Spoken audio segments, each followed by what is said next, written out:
Driver কর্তৃক মালিককে নৃশংসভাবে হত্যা করার একটি মামলা। এই মামলার আসামি হৃদয় ব্যাপারী। এই মামলার যিনি ভিকটিম ছিলেন আফরোজা সুলতানাকে গাড়ির চালক ছিলেন। এই ড্রাইভার অনলাইন জুয়ায় আসক্ত ছিল এবং উনি অনেক ঋণগ্রস্ত হয়ে গিয়েছিল। এই ঋণের টাকা পরিশোধের জন্য উনি এই আফরোজা সুলতানার কাছে প্রায় সময়ই বেতনের অতিরিক্ত টাকা চাইতো। উনি টাকা না দেওয়াতে ড্রাইভার ওনার প্রতি ক্ষিপ্ত হয় এবং ক্ষিপ্ত হয়ে তাকে হত্যা করে তার বাসা থেকে টাকা পয়সা স্বর্ণালংকার লুট করার পরিকল্পনা গ্রহণ করে। তারই পরিকল্পনার অংশ হিসাবে গত 13ই মার্চ 2022 তারিখে এই ডিসিসকে বাসায় গাড়ি থেকে নেমে সে নিজে আবার বাসা উপরে ওঠে। এই ডিসিস তখন তার রান্নাঘরে কাপড় চোপড় ধোয়া অবস্থায় ছিলেন। এই অবস্থায় ড্রাইভার তাকে যাইয়া মুখ চেপে ধরে এবং বাথরুমের ভিতরেই ধারালো ছুরি দিয়ে গলা কেটে নৃশংসভাবে হত্যা করে সে তার ব্যবহৃত কাপড় চোপড় চেঞ্জ করে সে অন্য কাপড় পরে আবার বাসা থেকে চলে যায়।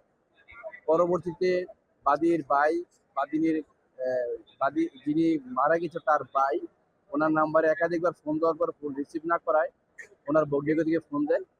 ভগ্নিপতি বাসায় এসে দেখে গলা কাটা অবস্থায় বাথরুমের মধ্যে লাশ পড়ে আছে।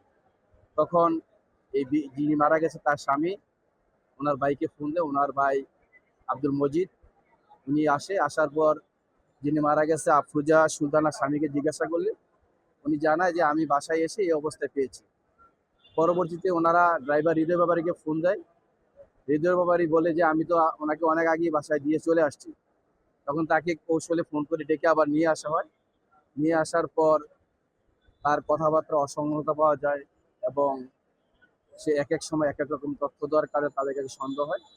সন্দেহের প্রেক্ষিতে এই যিনি মারা গেছে আফরোজা সুলতানার ভাই আব্দুল মজিদ উনি বাড্ডা থানায় মামলা দায়ের করে মামলা দায়েরের পর আসামি হৃদয় ব্যাপারীকে পুলিশ ম্যাজিস্ট্রেটের নিকট 164 ধারা জবানবন্দি দিয়ে এই হত্যাকাণ্ডের পুরো ঘটনা উনি বর্ণনা করে এবং নিজে দোষ স্বীকার করে। পরবর্তীতে এই মামলাটি চার্জশিট দাখিল হয়।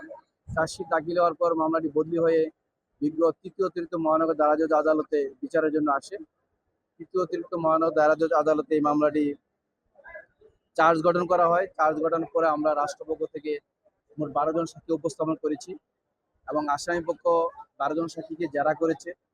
বিজ্ঞ আদালত আসামি পক্ষে যুক্তিতর্ক শুনেছে, আমাদের যুক্তিতর্ক শুনেছে। সবকিছু পর্যালোচনা করে বিজ্ঞ আদালত আজকে এই মামলা রায় প্রকাশ করেছে। রায়ে দণ্ডবিধি 302 দ্বারা সন্দেহ প্রমাণিত হয়। এই আসামিকে মৃত্যুদণ্ড দণ্ডিতের আদেশ দেয় এবং 20,000 টাকা